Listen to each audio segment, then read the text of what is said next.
సార్వత్రిక ఎన్నికల షెడ్యూల్ ప్రకటించిన తర్వాత ఏ క్షణమైన అభ్యర్థుల జాబితాను విడుదల చేసేందుకు తెలుగుదేశం సిద్ధమవుతోంది. మరింత సమాచారం మా ప్రతినిధి కృష్ణను అడిగి తెలుసుకుందాం. కృష్ణ, చెప్పండి, సార్వత్రిక ఎన్నికలకు తెలుగుదేశం ఎలాంటి వ్యూహాలతో సిద్ధమవుతోంది? అభ్యర్థుల జాబితా ఎప్పుడు విడుదలయ్యే అవకాశం ఉంది?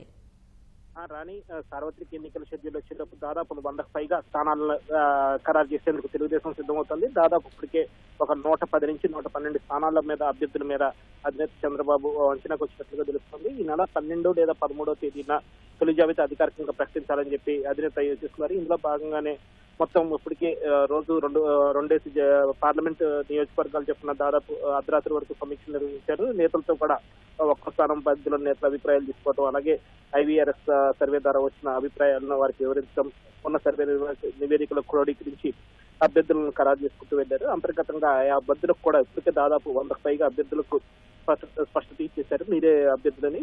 దీనికి సంబంధించిన జాబితాను మరో 1-2 రోజుల్లోనే ఆయన విడుదల చేసే అవకాశం ఉంది. ఈ నెల 12 లేదా 13వ తేదీన తొలి జాబితా విడుదలవుతుందనే సమాచారం తెలుగుదేశం వర్గాల నుంచి వస్తుంది. ఈ తెలుగుదేశం తొలి జాబితా విడుదలైన తర్వాత అభ్యర్థి నుంచి చంద్రబాబు జిల్లాల వారీగా యాత్రలు చేపట్టాలని చెప్పి నిర్ణయించారు. ఇందులో భాగంగా ఎన్నికల ప్రచారాన్ని ఈ జిల్లా యాత్ర ద్వారానే ఆయన స్వీకరిస్తున్నారు. రోజుకు జిల్లా చొప్పున ఆయన పర్యటించనున్నారు. ప్రధానంగా పార్టీ కార్యకర్తలతోనూ ఈ జిల్లా సమావేశాలు నిర్వహిస్తున్నారు. అలాగే రోడ్ షోలు, సభలు ఉండేలాగా కూడా ఈ ప్రణాళిక రూపొందించుకుంటున్నారు.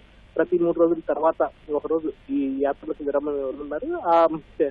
ఆ విరామం ఇచ్చిన రోజున పెండింగ్ సీట్లపై కసరత్తు కోసం ఆ విరామ సమయాన్ని వినియోగించుకున్నారు. ఇక ఎంపీ అభ్యర్థుల విషయానికి వస్తే మొత్తం రాష్ట్రంలో ఉన్న 25 పార్లమెంట్ స్థానాలకు గాను తెలుగుదేశం ఇప్పటికే 13 వరకు ఎంపీ అభ్యర్థులకు సంబంధించి ఒక స్పష్టతకు వచ్చేసి ఇందులో ఇప్పటికే సిట్టింగ్ ఎంపీలుగా ఉన్న శ్రీకాకుళం, విజయనగరం, అలాగే విజయవాడ, మచిలీపట్నం, గుంటూరు, చిత్తూరు, హిందూపురం ఈ 7 స్థానాల్లో సిట్టింగ్ ఎంపీలుగా ఉన్న వాళ్ళే మళ్ళీ తిరిగి కింజర్ రామ్మోహన్ నాయుడు, అశోక్ గజపతి, కేసీ నాని, కొనకల నారాయణ, గల్లా జయదేవ్, శివప్రసాద్, విమల్ కష్టప్ వీళ్ళే తిరిగి మళ్ళీ అభ్యర్థులుగా బరిలో దిగనున్నారు. మిగిలిన 18 స్థానాల్లో కొన్నింట్లో అధినేత స్పష్టతగా మరికొన్నింట్లో అభ్యర్థులు పెండింగ్ లో పెట్టారు.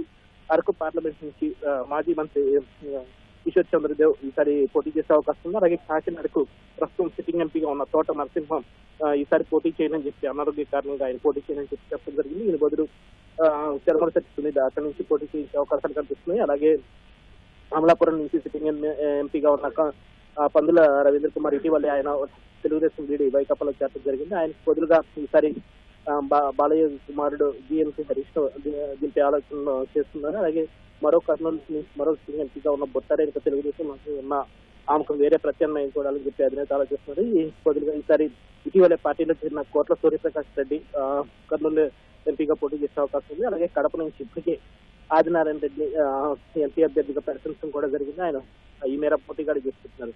ఇక అనంతపురం విషయానికి వస్తే జేసీ దివాకర్ రెడ్డి సిట్టింగ్ ఎంపీగా ఉన్నారు. ఆయన బదులు ఈసారి ఆయన తనయుడు జేసీ పవన్ కుమార్ రెడ్డి తెదేపా తరఫున అనంతపురం ఎంపీగా పోటీ చేసే అవకాశం ఉంది. ఇక స్పష్టత రావాల్సిన మాత్రం తిరుపతి, ఒంగోలు, నెల్లూరులో మాత్రం స్పష్టత రావాల్సింది. మిగిలిన స్థానాలు ఏదైతే రాజంపేట, నరసరావుపేట, బాపట్ల, ఏలూరు వీటిలో ఉన్నవారిని మళ్ళీ కొనసాగిస్తారా లేదా కొత్త వారికి అవకాశం ఇస్తారా అన్నది మాత్రం వేచి చూడాల్సింది. ఈ రాజంపేటకు మాత్రం కడప జిల్లా అధ్యక్షుడు అలాగే మాజీ ఎంపీ సాయి ప్రతాప్ మధ్య పోటీ ఉంది. ఇంకా నంద్యాల విషయానికి వచ్చి కూడా సిట్టింగ్ ఎంపీ ఎస్వై రెడ్డి తనకే టికెట్ వస్తుందని ఖచ్చితంగా చెప్తుండగా మాంట శివానంద రెడ్డి పేరు కూడా పరిశీలనలో ఉంది. వీటి మీద ఒక స్పష్టతకు రావాల్సింది. పెండింగ్ వాటిని అందించి పరిష్కరిస్తుంది వీళ్ళంత త్వరగా ఎన్నికల ప్రచారానికి శ్రీకారం చుట్టాలని చెప్పి చంద్రబాబు భావిస్తున్నారు. ధన్యవాదాలు కృష్ణ.